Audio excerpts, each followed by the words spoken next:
Hey guys, welcome back to my channel.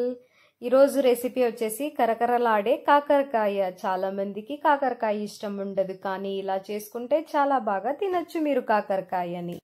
కాకరకాయల్ని తీసుకొని శుభ్రంగా wash చేసుకొని చిన్నగా కట్ చేసుకోవాలన్నమాట. మీకు చూపిస్తున్న విధంగా కట్ చేసుకున్న తర్వాత ఒక ప్యాన్లో ఆయిల్ వేసుకోవాలి. ఆయిల్ వేసుకున్నాక లైట్గా వేడైన తర్వాత కాకరకాయలు వేసుకొని మంచిగా ఫ్రై చేసుకోవాలి. మీకు చూపిస్తున్న విధంగా అంత స్మాల్ పీసెస్గా కట్ చేసుకుంటే గనక చిన్న పిల్లలు కూడా మన కాకరకాయని చాలా బాగా తింటారు.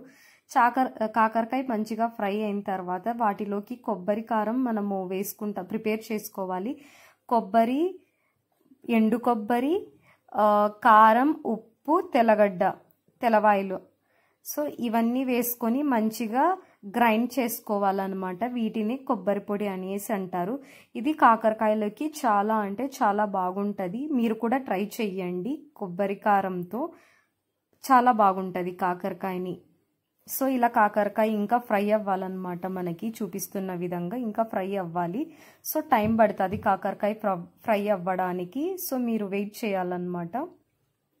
మంచిగా కాకరకాయ ఫ్రై అయిన తర్వాత మనము ప్రిపేర్ చేసుకున్న కోకోనట్ పౌడర్ని వీటిలోకి వేసి ఫ్రై చేసుకోవాలి. మీకు చూపిస్తున్న విధంగా. సో చెప్పండి, ఎంతమంది కంటే కాకరకాయ ఇష్టం ఉందో కమెంట్ చేయండి. నాకైతే చాలా ఇష్టము.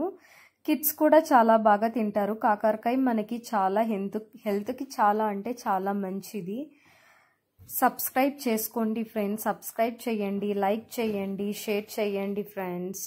సో ఫైనల్గా మా కాకరకాయ అయితే ప్రిపేర్ అయిపోయింది. మేము ఒక బౌల్లోకి తీసుకొని రోటీతో కానీ రైస్తో కానీ తినచ్చు friends. Thank you for watching. Bye.